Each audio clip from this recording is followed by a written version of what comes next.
చూసినట్లయితే మిమ్మల్ని మీరు ప్రతిష్ఠించుకుని దీనికి దేవుని పని చేయడానికి మిమ్మల్ని మీరు ప్రతిష్ఠించుకోమంటా ఉన్నారు. చూడండి, ఆ దినాన ఎవరు ప్రతిష్ఠిస్తుంది? మోషే అహరోను సంతతిని ప్రతిష్ఠిస్తూ ఉన్నాడు. ఏ విధంగా? బలి పశువును ఇచ్చి ఆ బలి పశువు యొక్క రక్తంలో నుంచి కొంత రక్తంలో తీసుకొని ముందుగా వారి యొక్క కుడి చెవి కొన మీద రాస్తూ ఉన్నాడు, చిక్కుతా ఉన్నాడు. రెండవదిగా వారి యొక్క కుడి చెవి బట్టల మీద చిక్కుతా ఉన్నాడు. మూడవదిగా వారి కుడికాలు బట్టల మీద చిక్కుతా ఉన్నాడు. చూడండి, వీటికి ఉన్నటువంటి ఆత్మీయ అర్థాలు అనేటువంటి చాలా విలువైనటువంటివి. కుడి చెవి కొన అనగా అహరోను, నువ్వు వినేటువంటి మాట జాగ్రత్త, నీ మాట చాలా జాగ్రత్తగా. ఎవరి మాటను వినాలి అంటే ప్రభువు మాటను వినేటువంటి చెవులను నీవు కలిగి ఉండు. ఎవరి మాట వినాలి? ప్రభువు మాట వినాలి.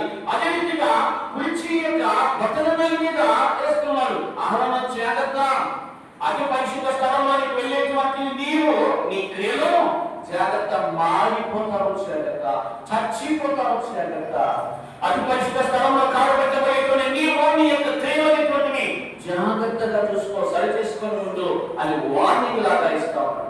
మూడవదిగా చూసినట్లయితే కుడికాలు యొక్క బట్టల మీద చూపుతా ఉన్నాడు. అనగా నరకలు అనగా జీవితము అనగా బ్రతుకు. నీ జీవితం అనేటువంటిది జాగ్రత్త, వార్నింగ్. ఈ దినాన ఆ యాచకులకు మాత్రమే కాదు, ఈ దినాన రక్షణ పొందిన ప్రతి ఒక్కరి గురించి కూడా చెప్పబడినటువంటి మాట, దేవుని యొక్క పరిశుద్ధ లేఖన భాగం వ్యవస్థిస్తున్నటువంటి మాట. రాజులైన యాజక సమూహం మీలో అహరోనుని ఏ రీతిగా ప్రతిష్ఠించాడో అదే రీతిగా నేను దినాన రక్షణ పొందిన తర్వాత మనము కూడా ఒకరిని ఒకరు ఏం చేయాలంటే మనము ప్రతిష్ఠించుకోవాల్సినదే. అనగా మనం వినేటువంటి మాట దేవునిదై ఉండాలి, మనం చేసేటువంటి పనులు దేవునిదై ఉండాలి, మనం నడిచేటువంటి నడక జీవితం కూడా ప్రభువుదైన ప్రభువులో ఉండాలి, ప్రభువును బట్టి ఉండాలి, ప్రభువును అనుసరించి మన యొక్క జీవితం అనేటువంటిది ఉండాలి. కాబట్టి ప్రియమైనటువంటి దేవుని సన్నిధిలో ప్రతిష్ఠించుకోవచ్చు. ఆ యొక్క వ్యక్తుల నుంచి యాజకుల నుంచి అంటున్నారు కదా, రాజులను మనం ప్రతిష్ఠించుకోండి. నేను తిన్నానా, మనము కూడా ఆయన రక్తంలో కడగబడి మనము కూడా ఎవరికి వారముగా ప్రతిష్ఠ చేసుకోవాల్సిందే. ఇదే మాట దేవుని మాట ఉండాలి, అంతేనా?